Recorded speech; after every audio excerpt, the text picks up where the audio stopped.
Can people out there hear me okay?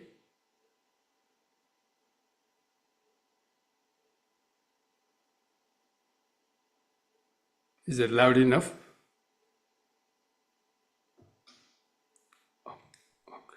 Yes, Bhante.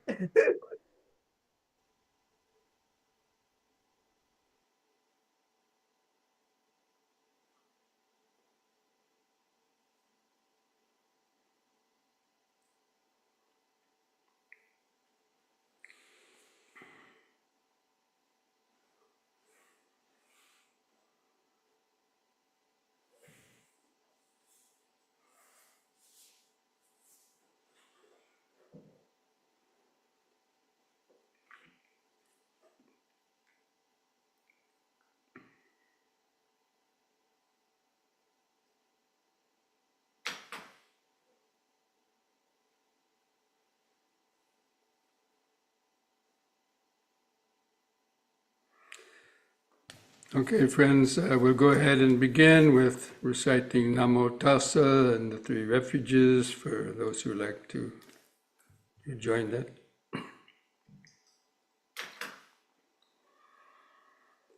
Namo Tassa Bhagavato Arahato Samma Sambuddhassa. Namo Tassa Bhagavato Arahato Samma Sambuddhassa. Namo Tassa Bhagavato Arahato Samma Sambuddhassa. Buddhang Saranang Gacchami. Dhammang Saranang Gacchami. Sanghang Saranang Gacchami. Dutiyampi Buddhang Saranang Gacchami. Dutiyampi Dhammang Saranang Gacchami. Dutiyampi Sanghang Saranang Gacchami. Tatiyampi Buddhang Saranang Gacchami. Tatiyampi Dhammang Saranang Gacchami. Tatiyampi Sanghang Saranang Gacchami.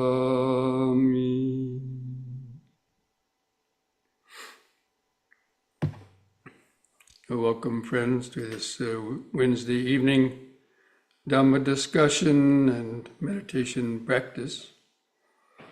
So, this evening we are going to be going over the Sab-Asava Sutta.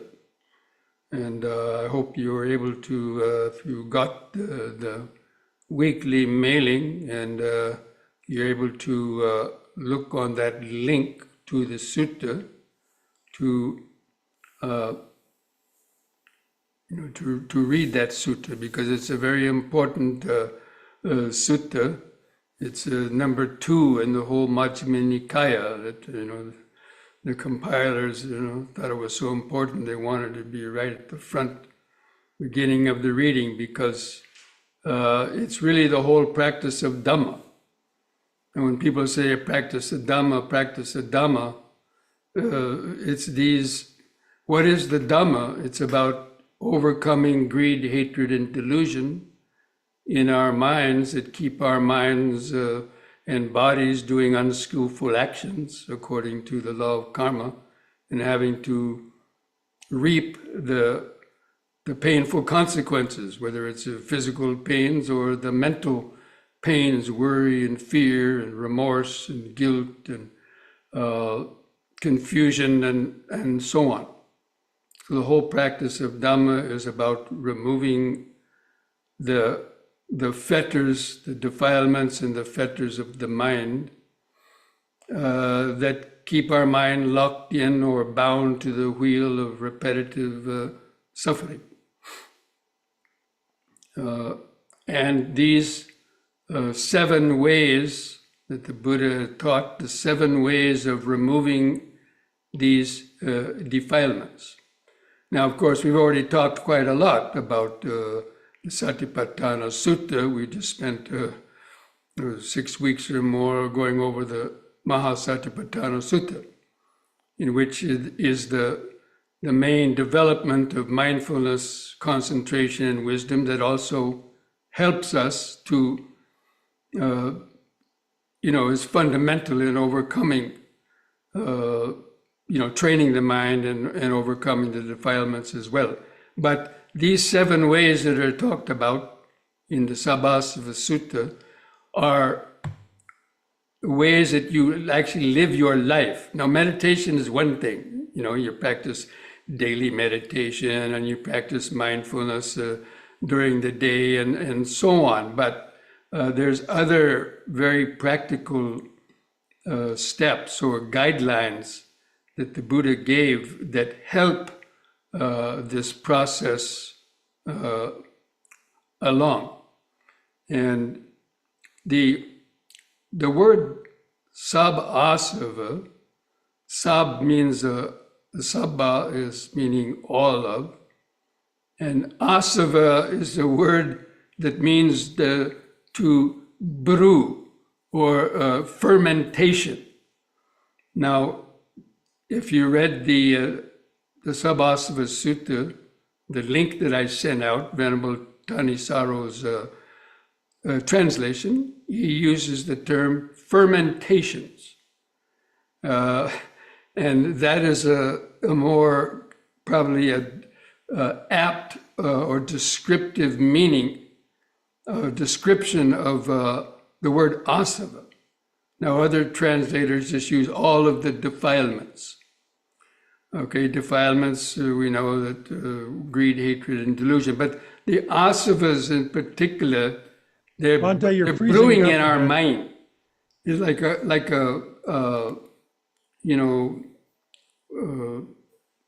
fermentation, like fermenting, and like a bunch of liquids and so on.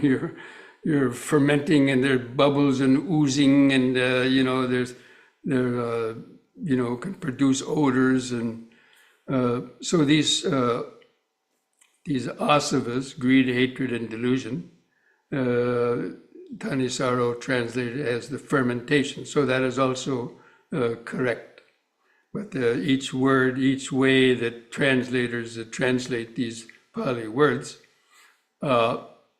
sheds a different light on the phenomenon, on the meaning of it. So anyway, so the first one of these, it starts out that the Buddha is saying, telling the monks, overcoming suffering or overcoming these defilements is for one who knows and sees, not for one that doesn't know and doesn't see.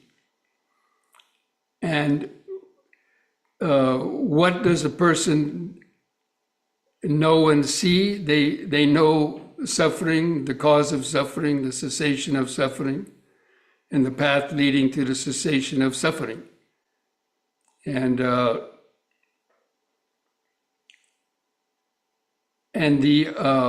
person who doesn't see, they anyway, in this first part of the sutta, knows and sees what?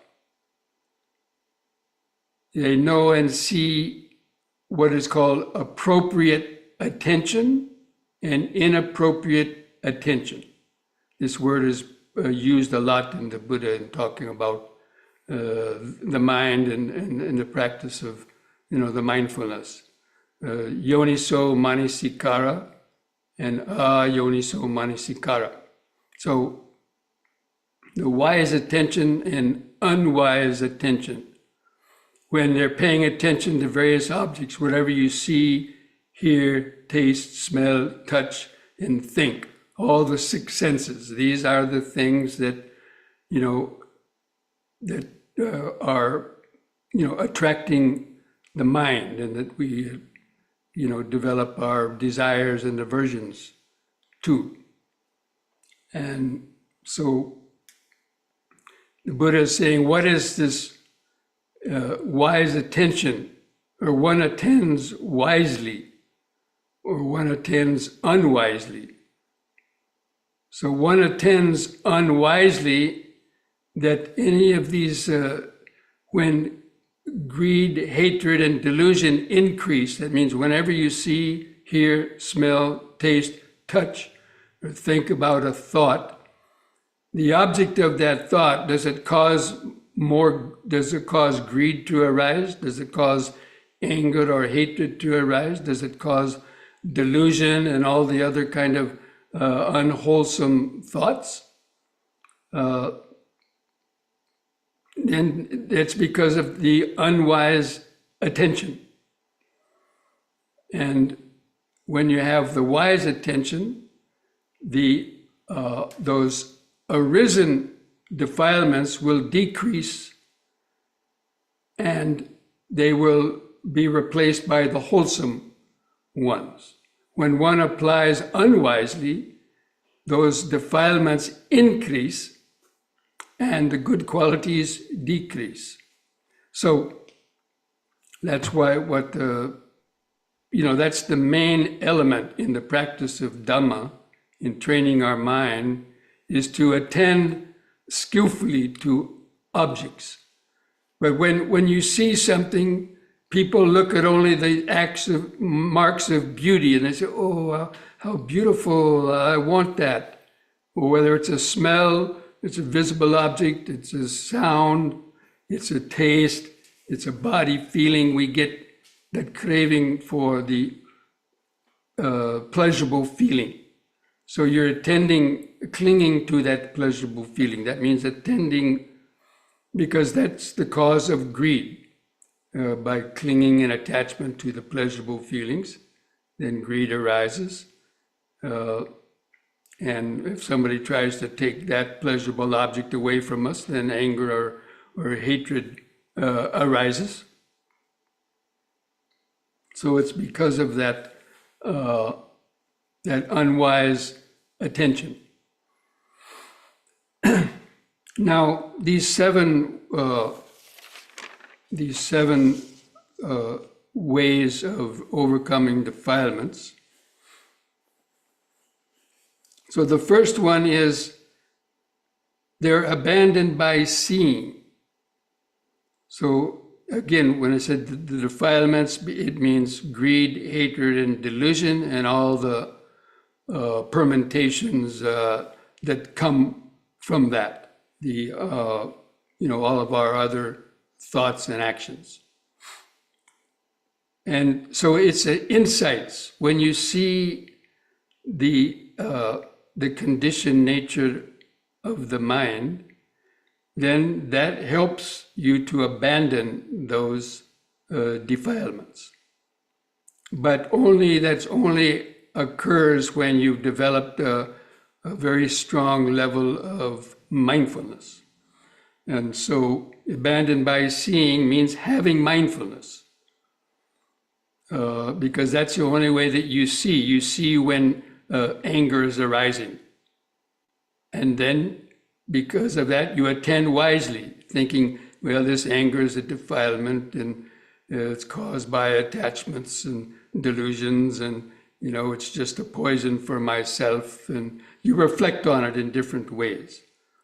So you have to see whatever it is, if it's an unwholesome intention or it's an unwholesome intention, in order to, abandon it. So it's abandoning means letting go of whatever unskillful thought or intention has arisen in us, or a delusion. So the abandoned by seeing means seeing with mindfulness, and especially the deeper insights that you get into impermanence. So the seeing also means seeing how things are impermanent, and seeing how when you cling to things that we cannot control and that are changing, when you don't want them to change, you suffer. Because everything is subject to change, nothing can bring, it's not a source of stable happiness. And it always results in disappointment because those objects change. You might experience a few moments or minutes, maybe longer, of some pleasurable feeling, whether it's eating a nice food or hearing music or seeing your friends and so on. But when those contacts cease, then something else arises and those things can change. So abandoned by seeing means seeing the impermanent suffering and no self nature by having developed your mindfulness. But even so, even though we try to be mindful, if our mindfulness is not strong enough, then there's the urge to want to act upon a certain object. And the second way of removing or abandoning the mind's clinging, if the seeing that is not strong enough, then by restraining, one restrains oneself. And you restrain yourself with mindfulness and also the precepts. So the defilements abandoned by restraining means when you're mindful, let's say you have an itch, and you see that aversion or that painful feeling and the desire to remove the itch. So you restrain yourself, you mindfully observe. Say, well, this itch is just impermanent and it's going to last. And but maybe you can't restrain yourself. And that is where the precept comes in. Maybe you took the precept against killing. So now a mosquito is, biting you. Or it could be other things, but let's just do an example. And so you see that urge, the hand lifts up, and maybe you want to, slap the mosquito, or you try to, kill it, or maybe, something else. You see a mouse and you want to trap it, or something, especially with insects and so on. So, but the precepts helped you restrain, or you urge to tell a lie or to do something else. You've taken the precepts. So the precepts make us be more mindful and help us to abandon that negative intention, especially of breaking the precepts. So restraining, the second one of those is through restraining oneself. But it's the mindfulness that allows you to restrain. That means don't immediately react. Pause. Take a few deep breaths. Pause before reacting and restraining before you. Maybe you want to blurt out something. Somebody calls you a name or insults you or does something, or is talking about various things. And you see this urge to, retort or to, get into an argument. Restrain yourself. No, I won't do that.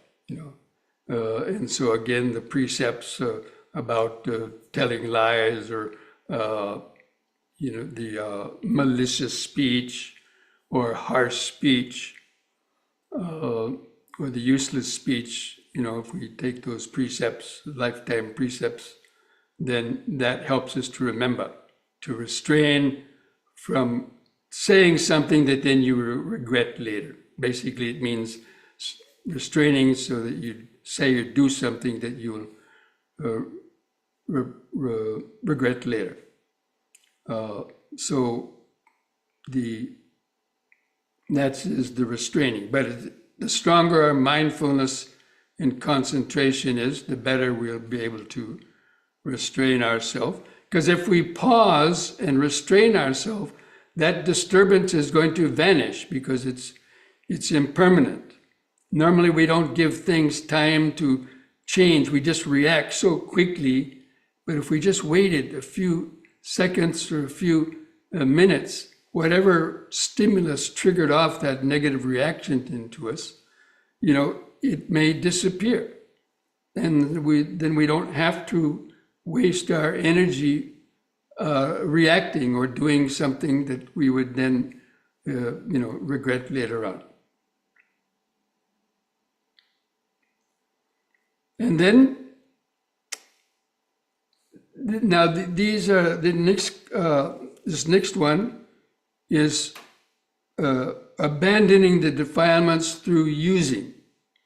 Now, this is particularly pertains to monks or nuns, monastics. Whenever they use alms food, or they wear clothes, or they use a lodging, sleep on a bed or in a house, or even to use medicines, they reflect, like before eating, they say, let me eat this food with mindfulness and use it like a medicine to overcome the pains of hunger or some illness, but not eating out of greed and craving for the taste and so on, or for other reasons, or it says to get fat or to build muscles or things like that. But but mainly we reflect every time we eat or take something.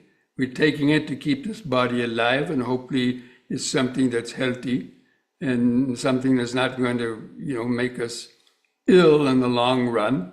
And eating in the right quantities, not overeating, and then getting sick from that. So by reflecting on the food or any of those other things or whatever you're doing on, then that can help to weaken those defilements that are connected with, especially those food and clothing. We use this clothing also just to exist in society, but we don't have to wear the most expensive and wearing clothes that attract lust or desire or to boast or whatever so that would increase our defilements. So using whatever we're going to use, we reflect on it, we're using it just for these basic to live in comfort and ease, but without creating more problems connected with it, with whatever we're happy to be using.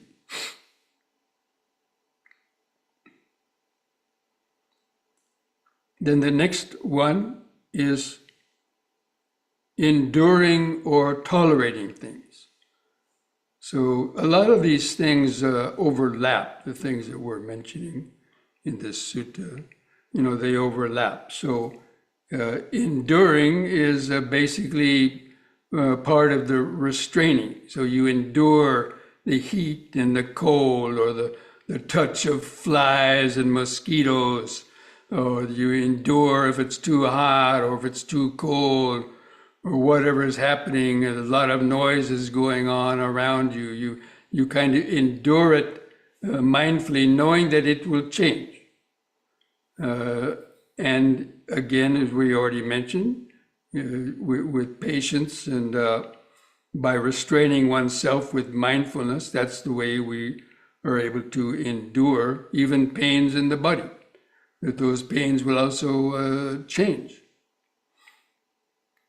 And, in that way, especially in meditation, we keep the body still, endure the itches, endure pains or noises or whatever it might be going on, but we endure it with the wise attention.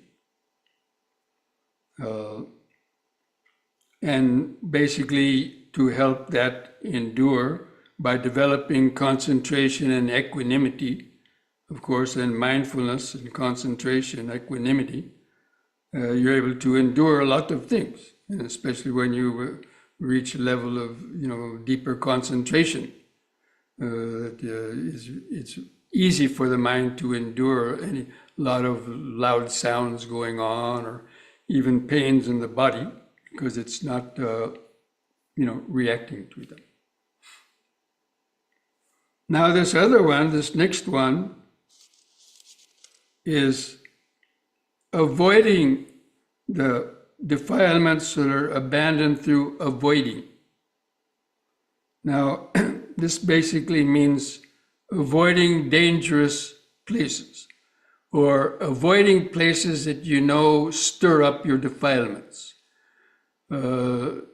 Like visiting places or being tempted by going to various places to satisfy your desires, to avoid those places. If you're weak and you always give in to this and that, then you're always kind of blaming yourself, oh, I shouldn't have done that. And so this very practical thing of avoiding certain places or avoiding certain types of people that really push your buttons, or places that tempt you. So, if you have a craving for sweets or pastries, then don't walk down a street that has all the, the sweet shops or the pastry shops on it. Or to avoid, types of people and places that may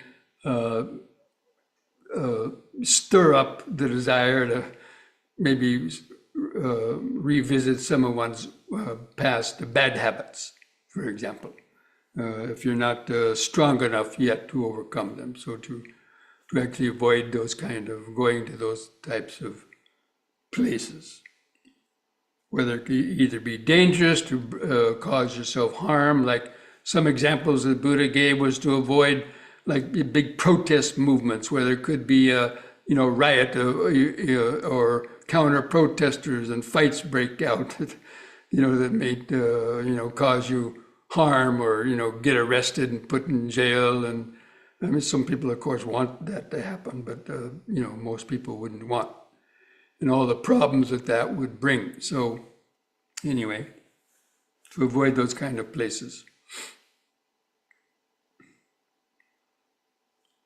And then the next one would be dispelling those thoughts or driving them out. This basically is like in the meditation practice, where you have recurring thoughts that keep coming back to you over and over again. And maybe you try these various things, but it doesn't seem to work. Then the Buddha gave the example of, putting your tongue up against the roof of your mouth, or just gritting your teeth and just, kind of mentally just driving that thought out of your mind. Or you can do that also by substituting other types of thoughts, which is another sutta that we'll go over maybe next week. But anyway, driving out those various, especially the negative thoughts or intentions, driving them out of the mind, kind of by like a sheer willpower of pushing it out of the mind. I don't find that really that helpful. Hopefully doing the other ones will be more useful or help you to do that. But anyway, sometimes, we catch ourselves, getting really angry, at somebody, and then just, if those other things don't work, just drive it out of your mind or substitute it with another kind of thought. Okay, so now the last of these ways of abandoning the defilements are developing the mind. And this is the one, of course, that is the best one or the most effective one. And that is developing, the practice of mindfulness, and especially developing the 7 factors of awakening. So we've talked about the 7 factors of enlightenment when we were discussing the Satipatthana Sutta. So developing mindfulness, in developing investigation of states, developing the energy to practice, and then the joy that comes from being able to see how, the mind is able to, use these things to, overcome your negative thoughts and habits, or to develop a deeper meditation. You get joy when you see some progress being made. And then developing the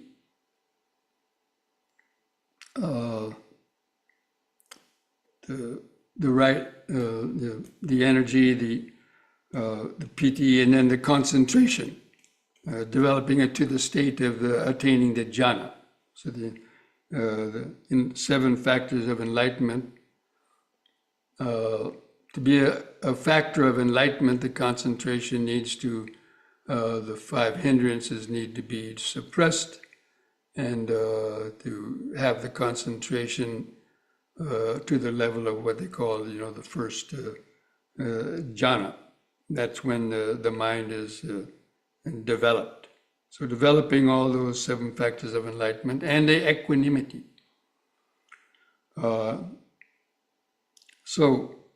And of course, all these things are practiced even while practicing the 4 foundations of mindfulness.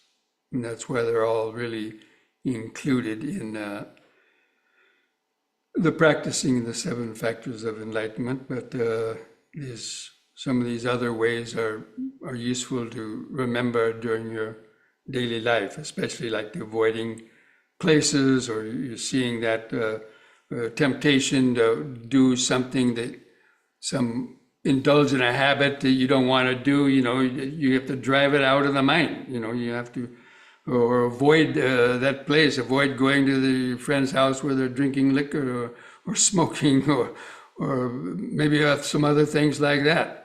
Avoid those places. And if you see that temptation coming out, you have to drive it out of the mind, maybe by even, leaving the place, So anyway, that's what I wanted to cover in this sutta. Now, if any of you have any questions about any of these 7 ways of abandoning, overcoming the defilements, then feel free to ask a question. I don't know if there's any. It doesn't look like there's anything in the chat box. But if anybody wants to ask a question, feel free to raise the golden hand, or just to unmute yourself and ask a question if you like.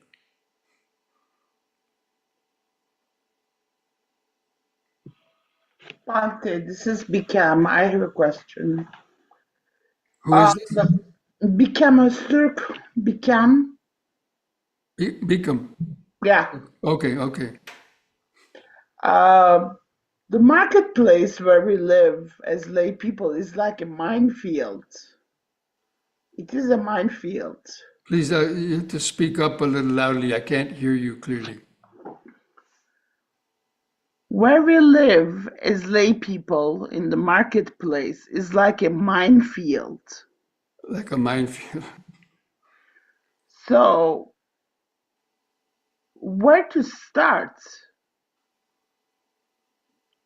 I mean, we can come to the temple for 1 week, 10 days, but if you are a lay person, it's every minute of your life. Well, that's why living in a suitable location is one of the blessings. Now, people sometimes are forced to live in places where it might not be so suitable because of various factors. And so, you have to develop a lot of restraint and or you know again leaving a place if it's causing you so much suffering,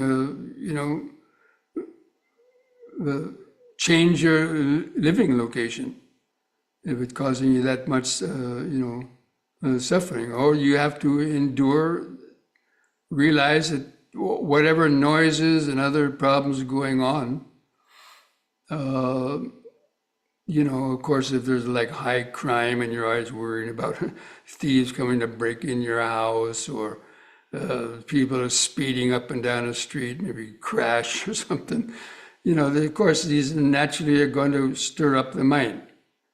And a lot of people have moved, away from places that, where there's too much sort of distraction.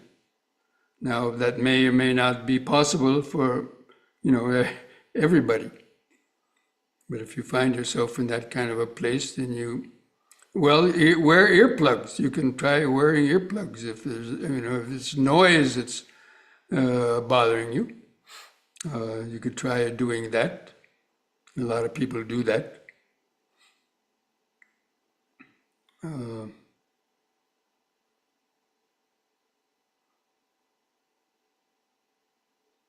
So does that answer your question, Bikram? Thank you, Bhante. There's no easy answers for these things. I mean, people get No. themselves into situations, and it's why the world is difficult, and that's why you have to be very mindful of where you go, who you hang out with, and even where you live, and so on. Residing in a suitable location. This is one of the blessings that the Buddha talked about in the Mangala Sutta.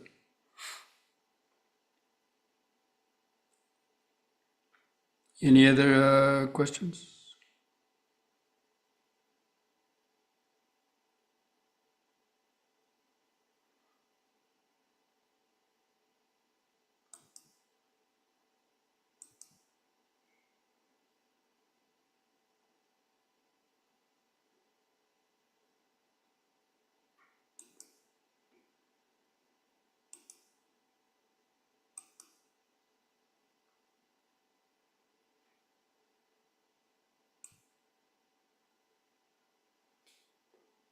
Okay, well, if there's no questions, then we can take a short break and come back to do some breathing and stretching, and then have our meditation practice. Okay? So we'll see you back in a few minutes.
Dear friends, so try to stand straight.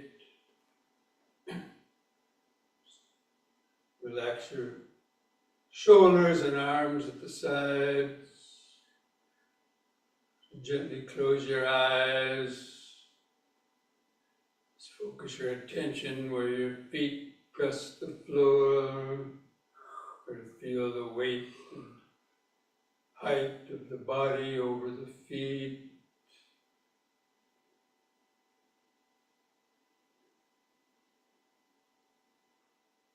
And feel your arms and hands, fingers hanging at the side.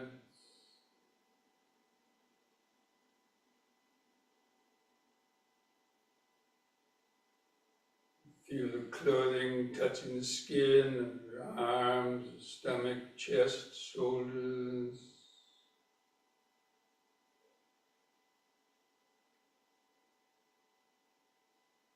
Feel your head balanced on top. Keep your chin lifted up level with the floor.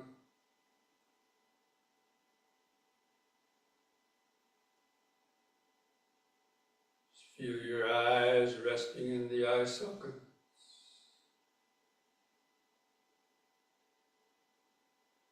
That point on the eyes, try to feel the outline of the standing body. The head on top, arms at the sides, feet pressing the floor. Hold that outline of the body in the mind's eye. And begin some deep, slow breathing. If you know the three-part breathing, you can do that. Drawing the air from the lower lung up through the middle to the top part of the chest and lungs. Hold the air in for 2 seconds. And slowly breathe out. Feel the last bit of air go out of the lungs. Just take a few more deep, slow breaths like that, developing this mindfulness of breathing in, letting go of the past and future. Hold the breath a second. Breathing out, standing here and now. Breathing in, letting go of the past and future. Breathing out, standing here and now. Breathing in, feeling the whole body. Breathing out, feeling the whole body. Now we'll combine this breathing with these movements, coordinating the movements with the breathing, going into the position on the in-breath, holding it 2 seconds, returning to the starting point on the out-breath, in the opposite direction.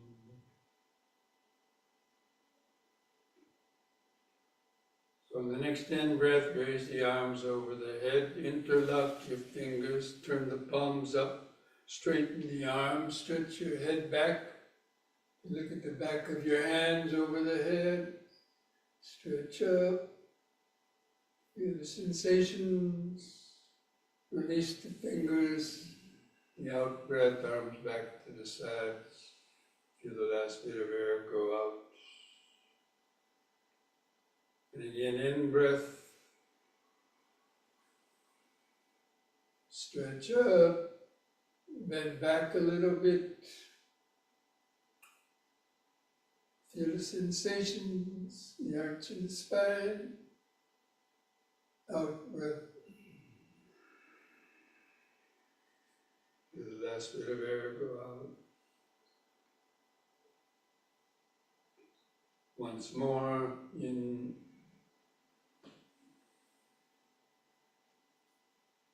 Stretch up, bend back a little more. Feel the sensation.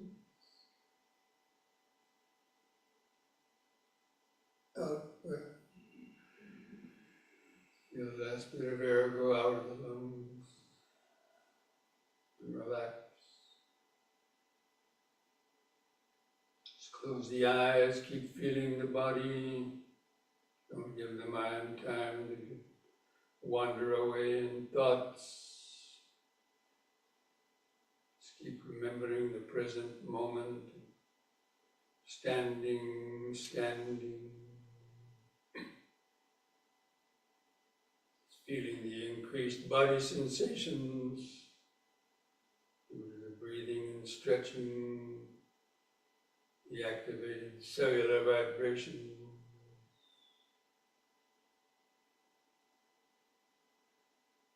Just let your thoughts come and go in the back of your mind, keeping the body in the front of the awareness.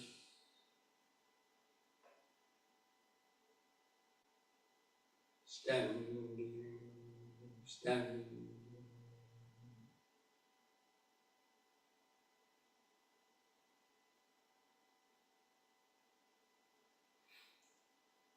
Okay, on the next in breath, lift up on the balls of the feet while raising the hands over the head like this. Face the hands toward each other and stretch up. The out breath, come back down. Feel the last bit of air go out. Use the in breath to help lift up the body. Stretch.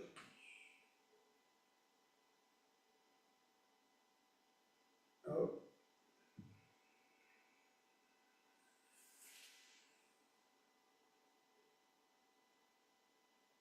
Once more.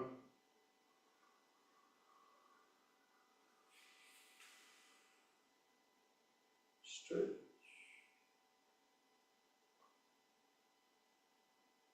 Out.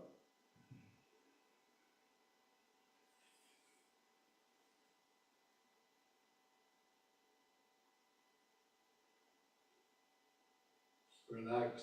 Keep feeling the body. Don't give the mind time to wander away. Feel the outline of the standing body in the mind's eye. Feel the increased sensation.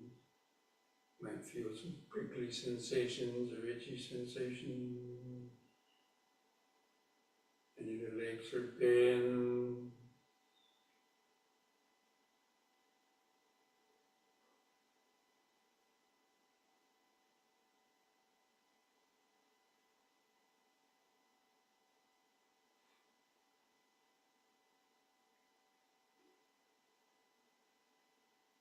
And next we'll do the side bending using both arms.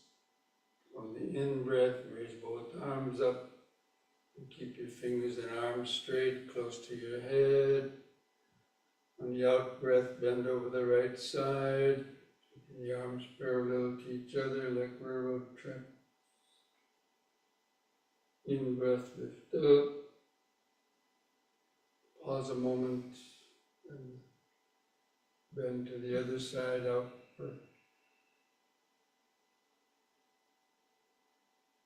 In-breath up. Just keep alternating sides with the breathing.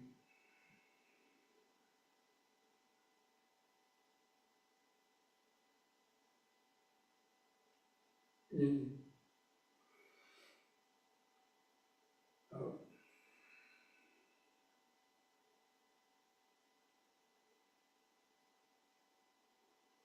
Once more to each side.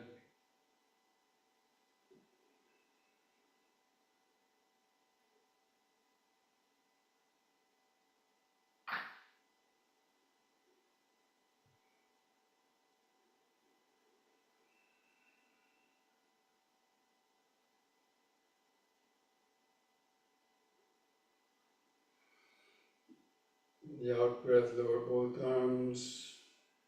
Feel the last bit of air go out.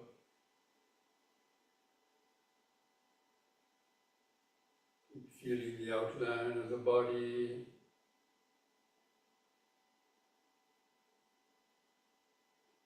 remember standing, standing, standing.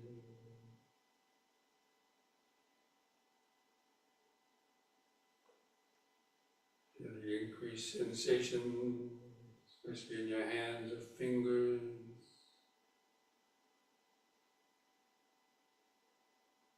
Feel the heart beating.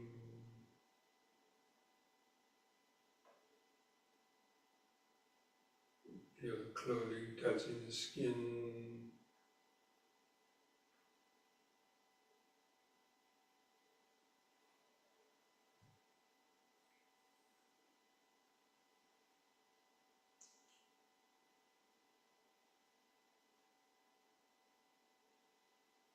Next we'll do the knee bending or squatting. On the in-breath, you lift up on the balls of the feet while raising the arms up front for balance. Out-breath, bend the knees, lower down, balance on the balls of the feet. Come down as far as you can into the squatting position. And take a deep breath. Feel the muscles in the legs pushing the body up.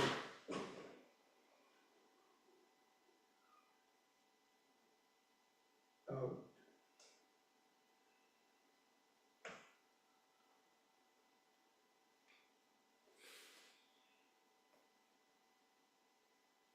In.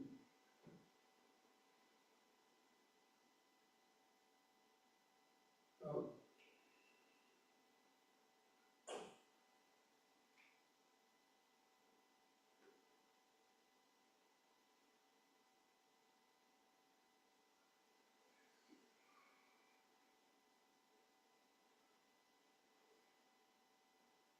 Out. Breath relax. Feel the increased heartbeat, other pulsations.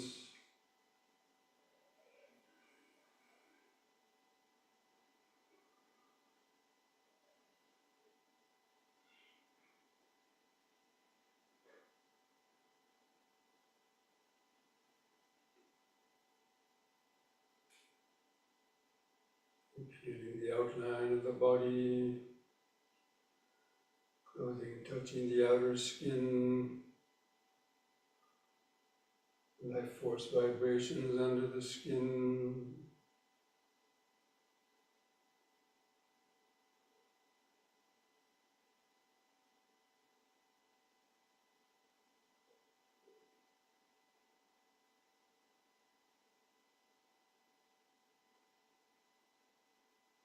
Letting go of your thoughts.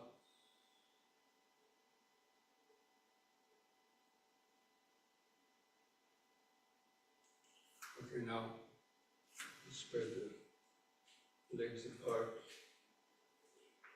The wider the better.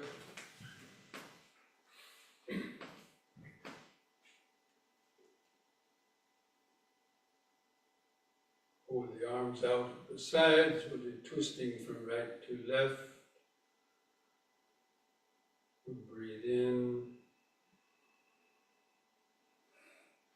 On the out breath, twist to the right. Keep your eyes focused on the hand going back.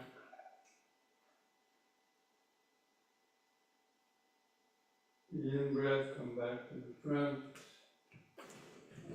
Let your feet turn with the body, and twist to the other side, outward.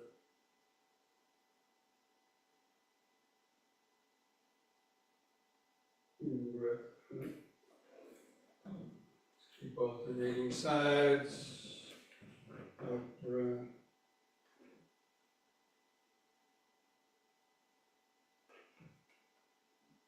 In.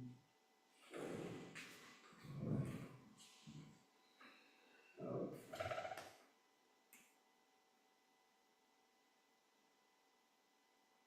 In.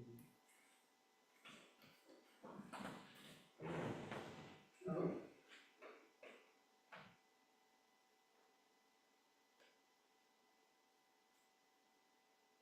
In.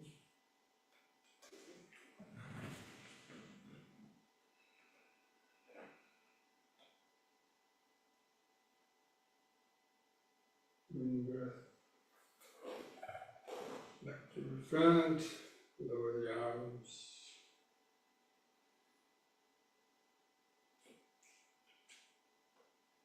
Close the eyes, feel each foot pressing the floor. Feel the sensation of the legs spread apart, hands touching the legs, clothing touching the skin.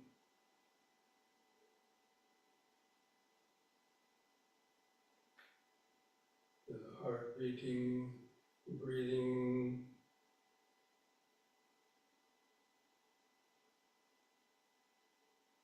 Feel the head balanced on top. Feel the skin stretched over your face. Feel the eyes and the socket. Just this body exactly as it is here and now.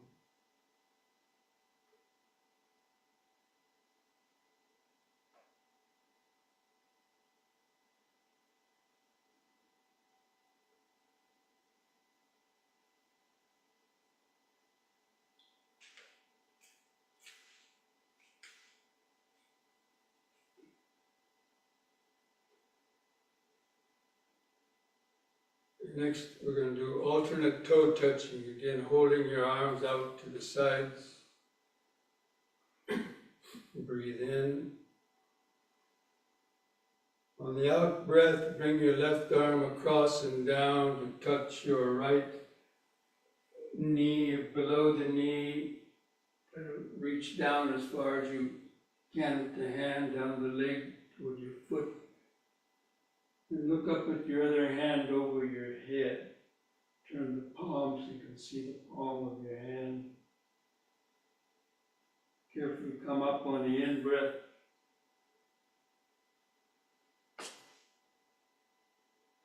And then going to the other side, the out-breath, right hand to the left leg or foot. Look up with the other hand over the head. In-breath. Go up. Keep alternating sides like that. Try to stretch further each time.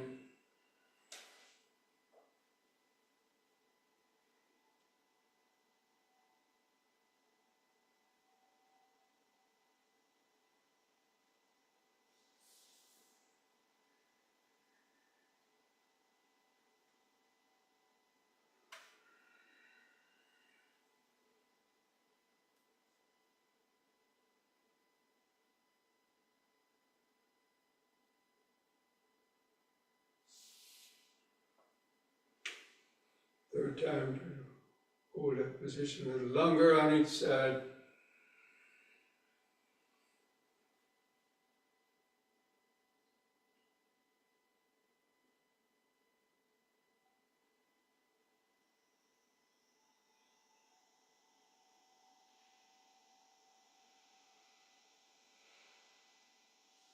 Come up. Other side.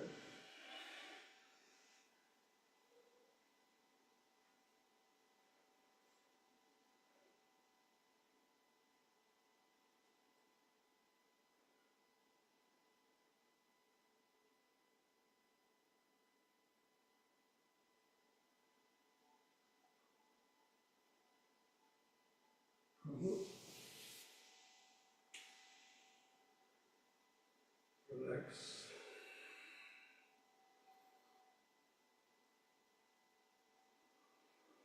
Feel all the sensations, breathing, heartbeat,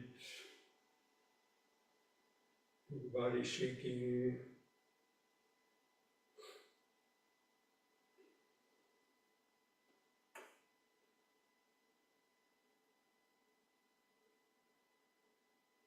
Feel the outline of the body in the mind's eye.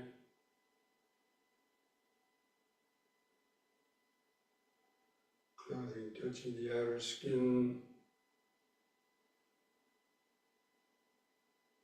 all the other sensations, activated life force.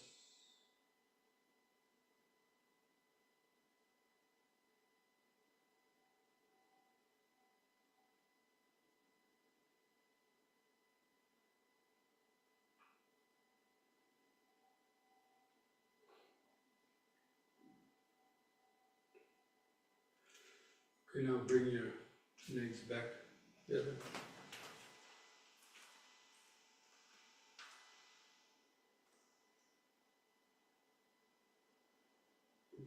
Feel the whole body.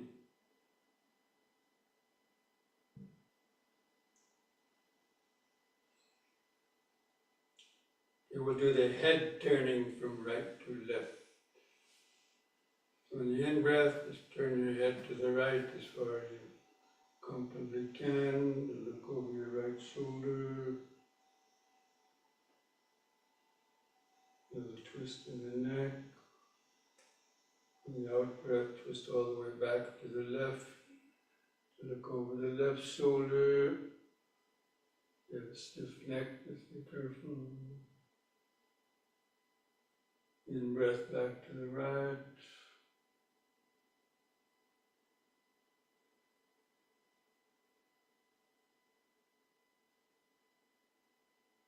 Out left.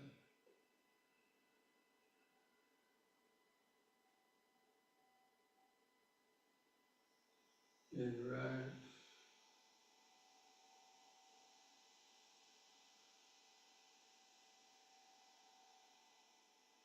Left.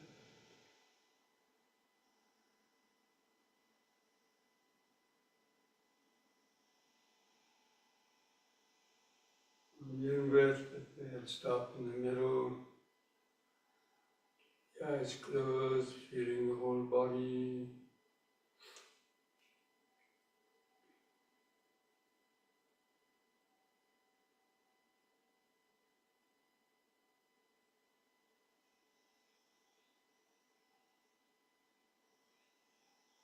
Now we'll do one last exercise, the backward and forward bending. So turn your palms outward, touch the little fingers together, palms facing outward. On the in-breath, raise the hands up level with your eyes. And begin spreading the arms out to the sides as you breathe out on the out breath, bending back, look up at the ceiling, and the arch of the spine. Carefully lift up on the in-breath, keeping the arms out at the sides. And on the out-breath, lower the arms and the hands down towards the floor. You keep your legs straight. Let the little bones in the lower spine stretch out.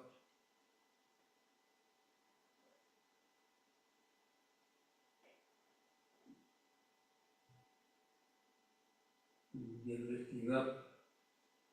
Turn the palms outward again. In breath, raise the hands up. Out breath, spread the arms out to the sides as you bend back. Just be careful.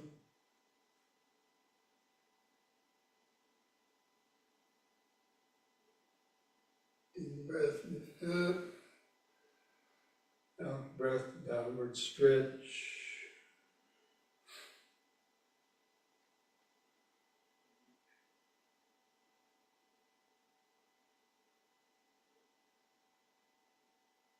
Once more. In breath.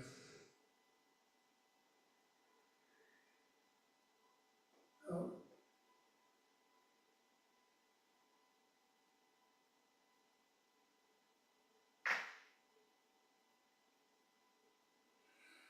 In.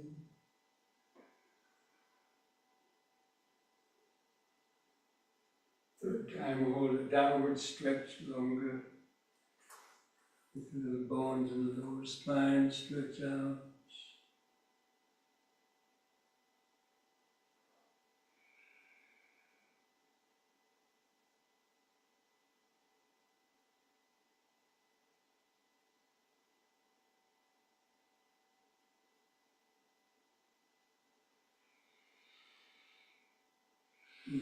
Carefully lift up. On the in-breath, bring the hands together at your chest. The out-breath, hands back to the sides. Feel the whole body vibrating, pulsating with activated life force. Just try to feel or imagine that activated life force sensation as a healing energy. It's permeating the body, mind, nervous system, allowing the awareness to just rest in the present moment, centered in the body.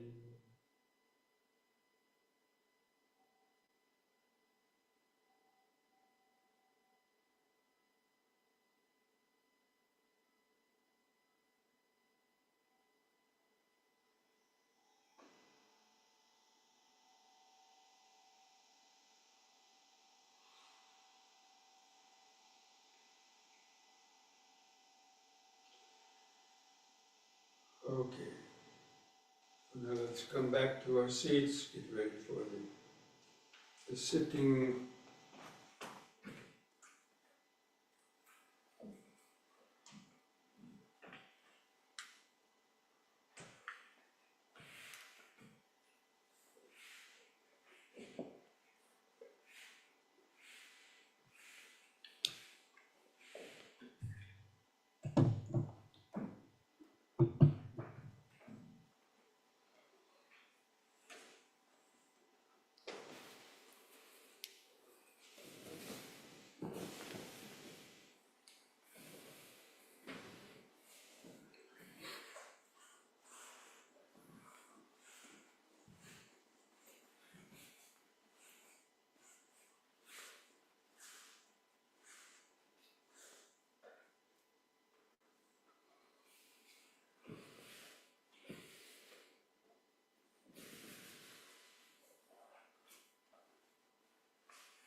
Those lights out.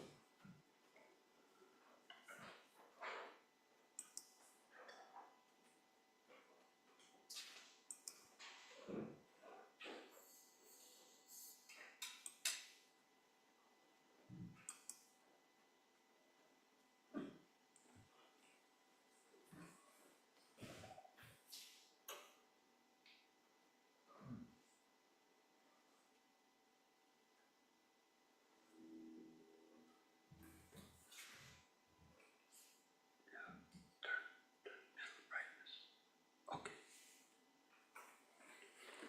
Okay, friends, try to get comfortable in your sitting posture.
Just try to sit straight, establish that, feel the natural inward curve of the lower spine.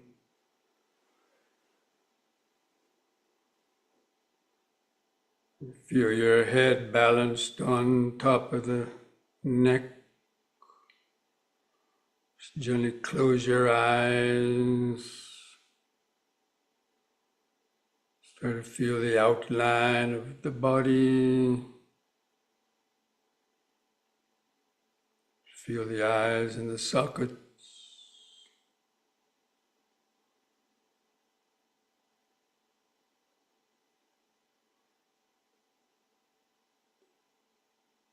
Feel the skin stretched over the front of the skull.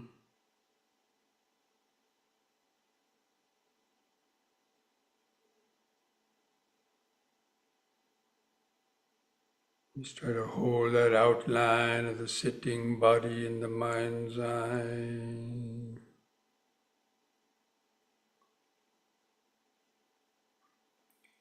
General sense of the head on top, arms at the sides, clothing touching the skin, buttocks and feet pressing the floor.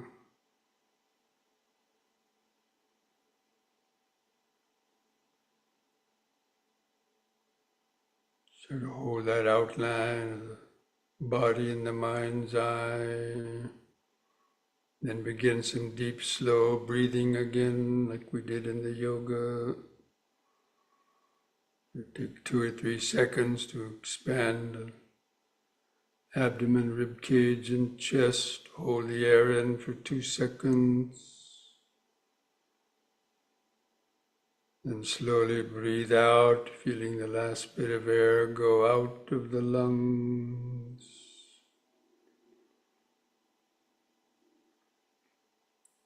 Just take several more deep, slow breaths like that, developing this mindfulness of breathing in, letting go of the past and future.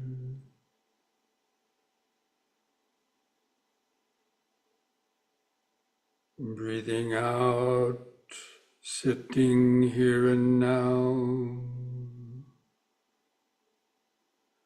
Breathing in, letting go of the past and future.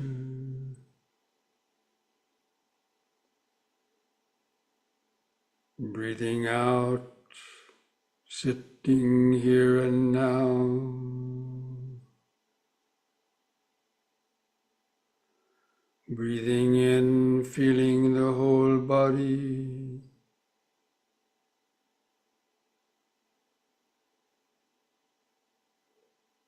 Breathing out, feeling the whole body.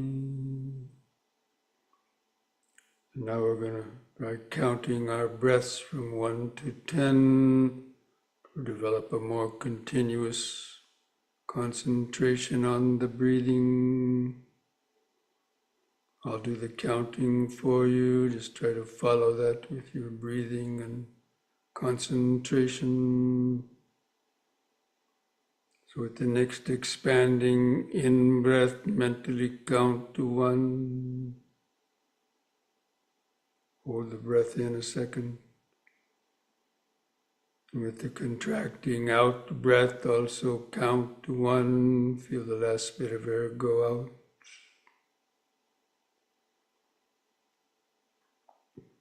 And the next in-breath, 2.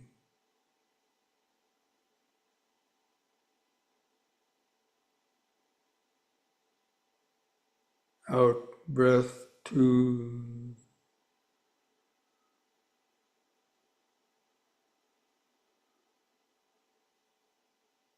In, 3.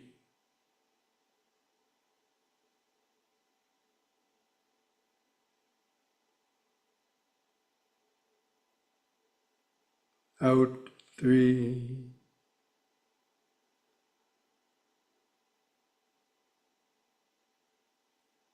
In, 4.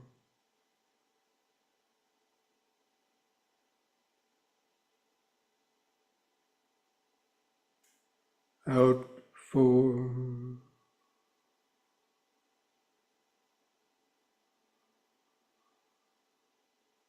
In, 5.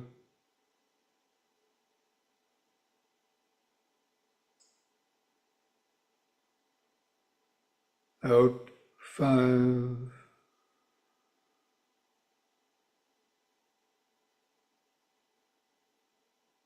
In, 6.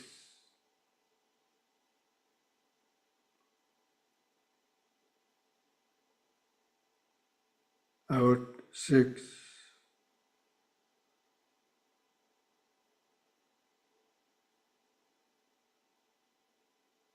in 7,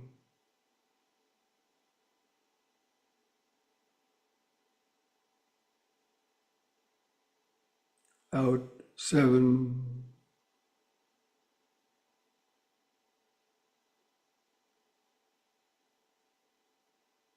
in 8,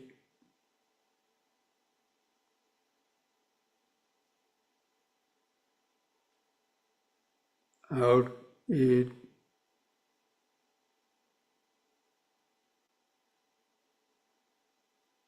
in 9,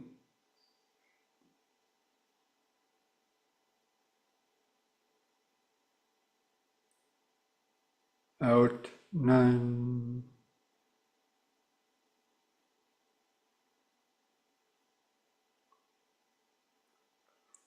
in 10,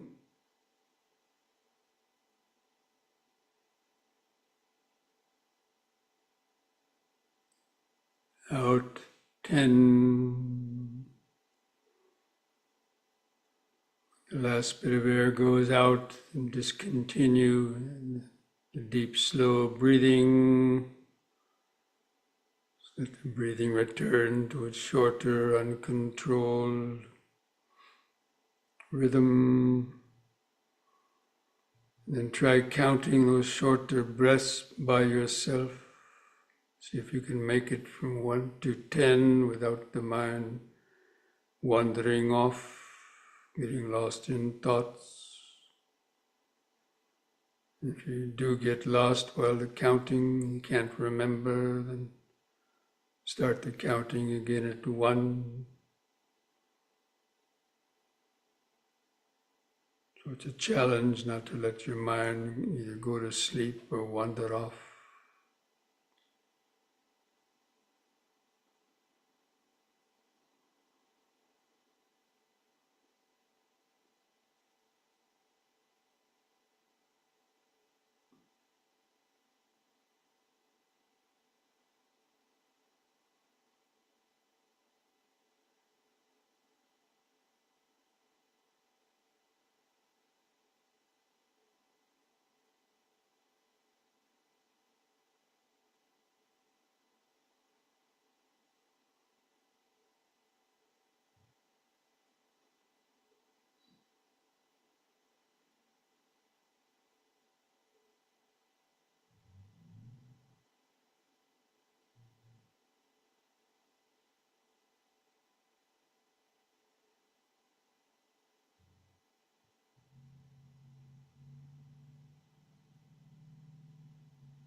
If you're able to make it to 10 without the mind getting lost, or if you're tired of the counting, just discontinue any counting. You continue to stay mindful of the breathing. Keep your attention focused on the expanding and contracting of the breathing. Just know when the breath is coming in and knowing when the breath is going out. You know it by feeling it. Try to feel the sensations where the clothing rubs against the skin of your stomach, rib cage, or chest. Make that the main focus of your mindful attention. To help stay focused, you can use these brief reminders. Simply breathing in, sitting, breathing out, sitting. It's the present moment of this body. Mindfulness is not forgetting. It's breathing in, sitting, breathing out, sitting, just feeling all the different sensations. Feel the breathing going in and out of the larger body.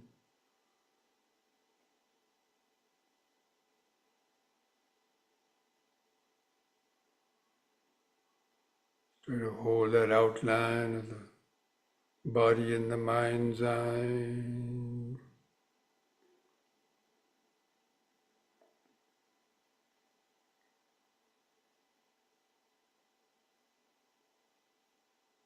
Try to tune into the 4 phases of each breath cycle. The expanding in breath and the brief pause. The contracting out breath and the brief pause.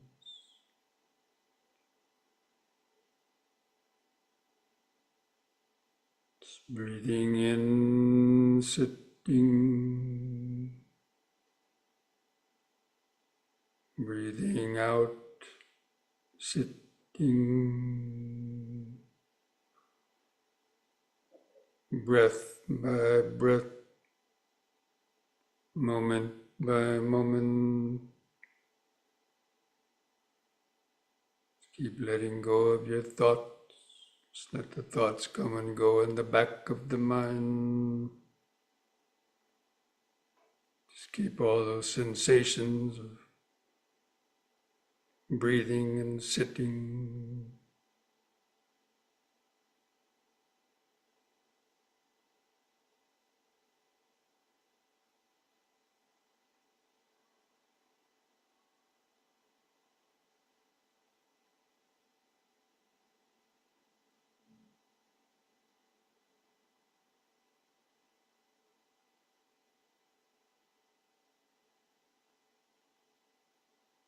Just be alert for any body irritations or painful feelings. Just let them come and go in the background. Just learn to endure those painful or itchy sensations.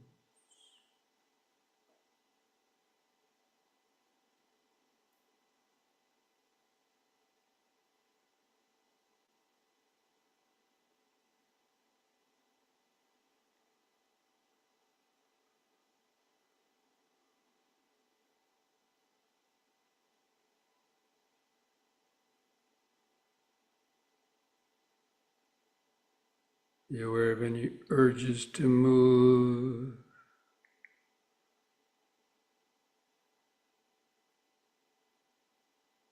restrain the desire to move.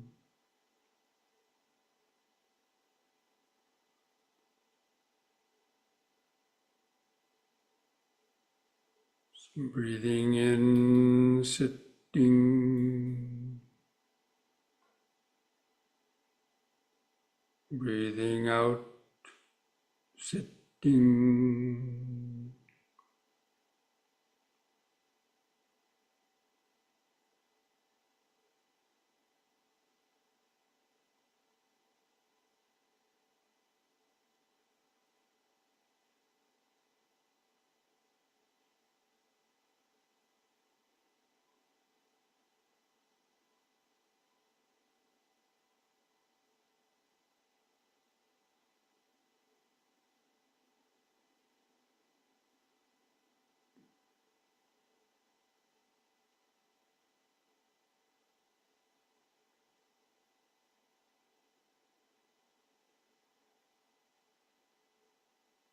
We catch the mind lost in thoughts, recognize it as lost. Take a deep, slow breath. Bring the mind back into the body, back to it. Breathing in, sitting. Breathing out, sitting.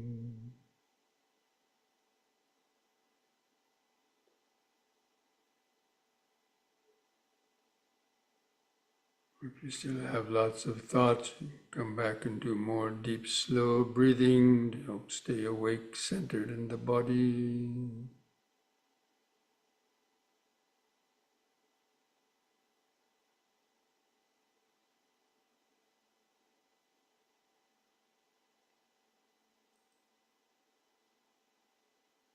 Feel the pauses between the breath.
Breathing in, sitting. Breathing out, sitting. So many different sensations coming and going. Pleasure and pain come and go. Various thoughts, ideas of the past or the future come and go. Thoughts of I, me, or mine come and go. These are all just a continuous flow of the five aggregates, the body-mind phenomenon from moment to moment, in their nature of constant change and impermanence.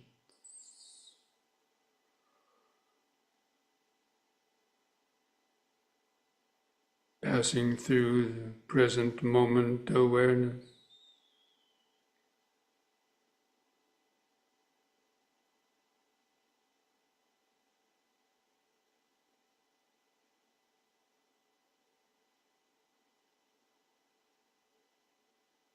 Removing the defilements through seeing, enduring, restraining.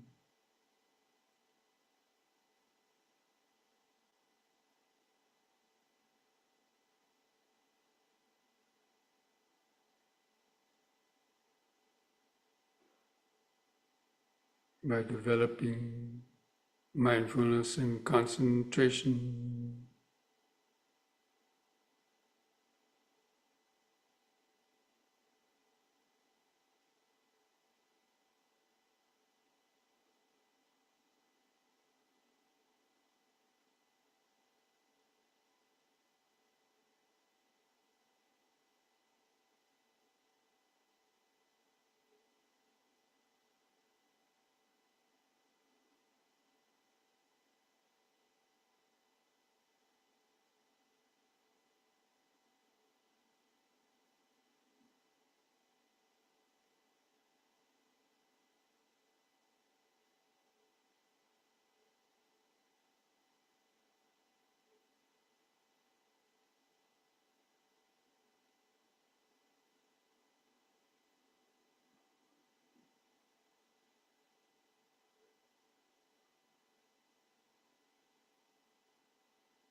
If you have a good awareness of impermanence, be able to just observe all the sensations, thoughts coming and going.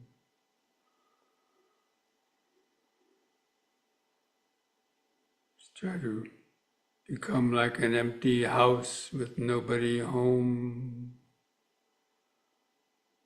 To answer the call, knocking on the doors and windows.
Now let us spend the last few minutes of this meditation by cultivating metta, friendliness, kindness, best wishes towards our own body and mind, and spreading those thought vibrations outward to all other beings. So again, just begin some deep, slow breathing, just watching your own body and mind sitting there. And after taking a deep, slow breath, hold the air in your lungs for as long as you comfortably can. Try to feel or imagine that oxygenated blood squeezing all the oxygen out of the lungs, holding in the breath, and oxygen going out to feed all the cells of the body, and on the out breath, feel the body and mind relaxing into the present moment. Just doing that deep, slow breathing, extending metta to your own body and mind, flooding it with healing life force of oxygen, while cultivating this train of thought. May I be well, peaceful and wise.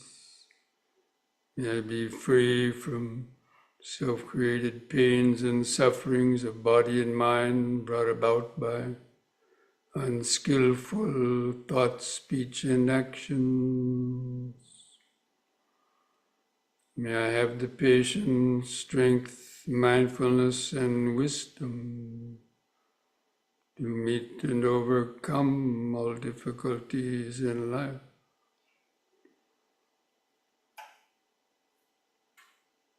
May I be able to continue to deepen my understanding of the Dhamma and the practice of meditation to help free the mind from self-created suffering.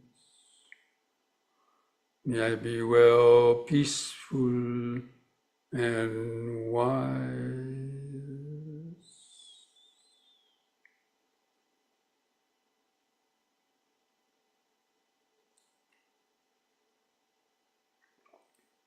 Now continue to take the deep, slow breaths. With each out-breath, imagine these same metta vibrations of friendliness, kindness, best wishes going outward, out of your house, through the neighborhoods, through the towns, the cities. With each out-breath, like fanning those waves of metta further outward. Just imagine those vibrations of going through the bodies and minds of all the beings.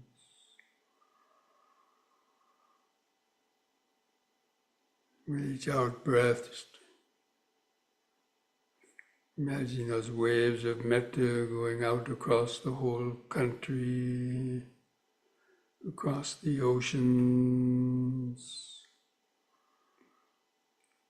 through all the continents, surround the whole earth. These thought vibrations of pure love, pure wisdom, pure energy. Just with the idea that may all living beings, wherever they might be, whether living near or far away, visible or invisible, the weak or the poor, famous or the obscure. May all living beings be well, happy and peaceful, free from greed, hatred, fear and ignorance, free from the self-created sufferings of body and mind brought about by such unskillful thought, speech, and action. May all beings have the patience, strength, mindfulness, and wisdom to meet and overcome all difficulties in life. And if they haven't already, may all beings be able to hear the teachings of the Dhamma, and to learn and practice meditation, to help free their minds from self-created suffering. May all beings be well, peaceful, and wise. May all beings be well, peaceful, and wise. Just like a mantra reverberating throughout space. Well,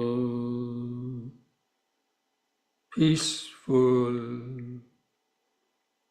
and wise.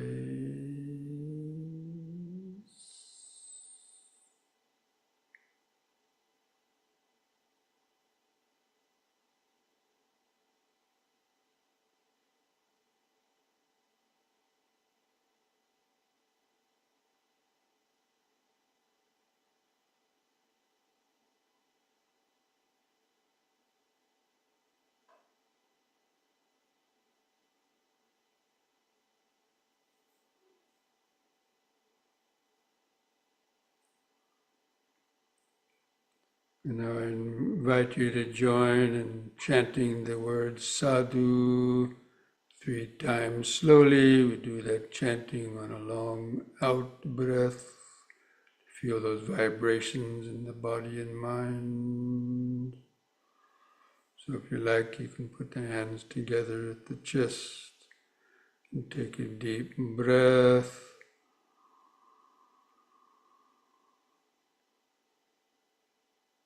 Sadhu.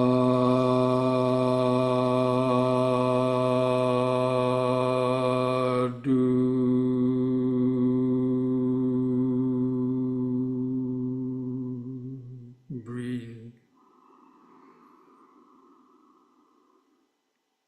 Sadhu.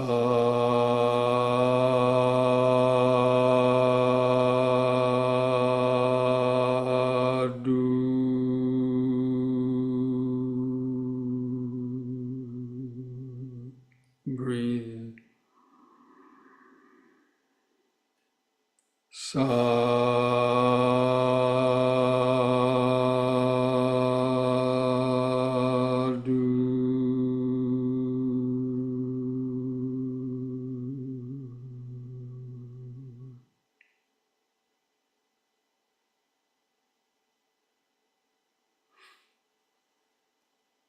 Now mindfully place your hands at the edge of your knees. Take one more deep breath as you breathe in. Stretch your head back. Pull your hands against the knees to arch your spine. Feel the sensation. Lift the head up on an in-breath. And on the out-breath, press the chin to the top of the chest to stretch the neck vertebra.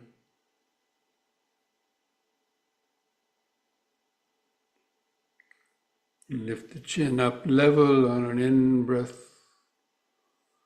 And on the out-breath, relax. Put a smile on your face.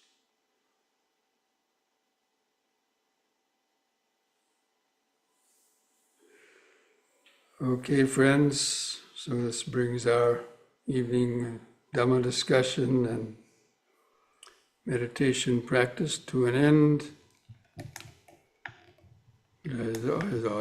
As I always say, mindfulness should never end. And remember to practice the M&Ms every hour during the day.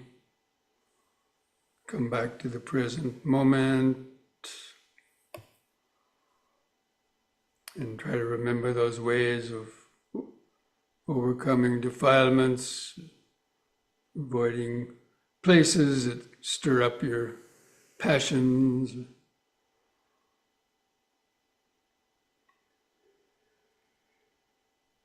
Cultivating daily meditation. Okay?